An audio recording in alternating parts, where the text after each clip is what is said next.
Gandang umaga ulit guys. Nakaranas na ba kayo ng kumakalansing sa inyong tagiliran bandang gulong ng inyong sasakyan? Usually mga gumagamit ng ganito, shock absorber. Pag may kumakalansing po dito sa may bandang harapan guys, ito yung pwede nyo i-check. Kahit kayo na lang pong gagawa, hindi nyo nadadalhin sa talyer. Ilang sasakyan na rin namin ang dala namin na kumakalansing. Ito lang ang ginagawa ko, chine-check ito, shock absorber. Ito guys, palitan nyo tong lagyan nyo ng palamanan nyo na lang ng rubber ito.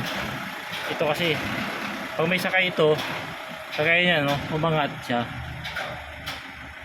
nagano siya. So gagawin natin, tatanggalin natin yan para palitan natin ng ito yung washer niya malapad. Saka lagyan natin ng ibang to. Kaya ito gumagalaw Yung kabila maganda yung pagkakahigpit doon kasi dalawa yung washer niya. Dito yung tornilyo niya. Ito isa lang. Kaya pag kumaltag siya, parang may tansan lagi. Makakalampag siya. Bagong palit lang ito guys. Bagong palit lang to. Ito lang, dagdagan nyo ng to o kaya higpitan nyo lang. So ito, na kasi itong pinaka washer niya malapad. So kailangan natin palitan yan para maiipit niya yung pag kumaltag siya, hindi siya parang may tansan lagi, may daladala kang tansan. Wait lang guys at luluwagan natin. Yan sinasabi kong kumakalansing yan.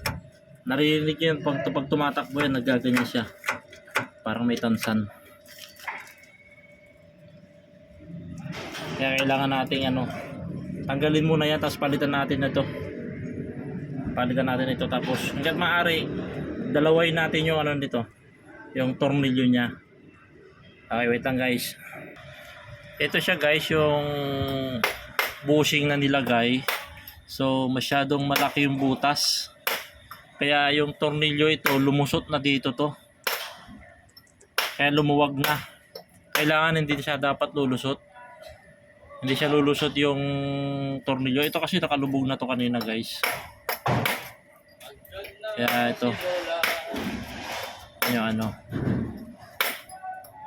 dapat malitan yung butas ito guys para hindi siya lulusot. Ito pumasok na to doon sa loob, kaya siya lumuluwag ng ganun. Ayan. Wait lang guys. Ito guys, ganito yung bilihin nyo kung papalitan nyo, kasi kumalog na siya. Ito maliit lang yung butas nya, tapos ito yung ilagay nyo dito para and then lalagyan natin siya ng palaman. Ito papalaman na natin yan para tapos ilagay natin yung ating tornilyo. Ito magandang ilagay natin ito, yung tornilyo, yung mayroon siyang nakalagay na rin na washer. Ayan. Saka na natin siya higpitan. Mas maganda yung paghigpit natin guys, yung mayroon pang pwedeng ilagay na isa pa. Yan yung mga guys, minor lang to. Minor problem lang sa para hindi nyo na dalhin sa sa talyer. Mekaniko. Mawala na yung kalansing nito guys, promise. Maliit lang kasi nilagay nilang tornilyo dito guys, kaya lumusot, pumasok yung maliit na tornilyo. Ayan. Actually guys, parang mali pa Pwede nating ilagay natin to doon sa loob pa para ito sasakupin niya tong goma. Sorry guys baklasin ko ulit.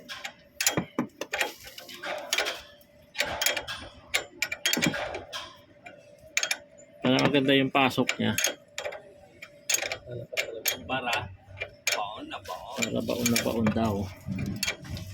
Yan.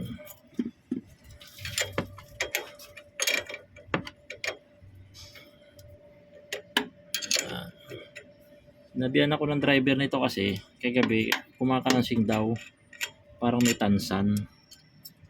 So, ito ilagay natin to para sakop niya yung ano, yung ating goma. Yun. Lapat na lapat guys. Tapos ganyan. Saan natin to ilagay. Kahit hindi na natin lagyan ng isa pang tornilyo kasi malapad naman na to. Mataas na.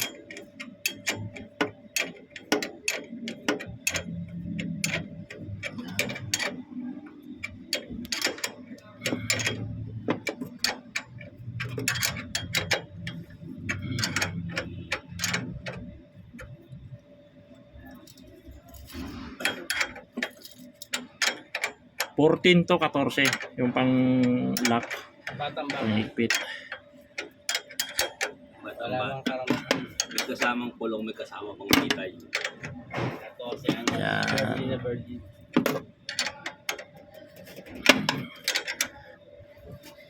Legit to guys.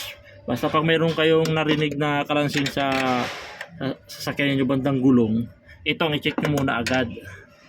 Parang may tansan siya lagi pag pakatandaan ninyo. Umiikot to. Umiikot. May ikot daw at buti nakita ng kasama ko, hindi nakaupo lang. Ayan. Ayan guys.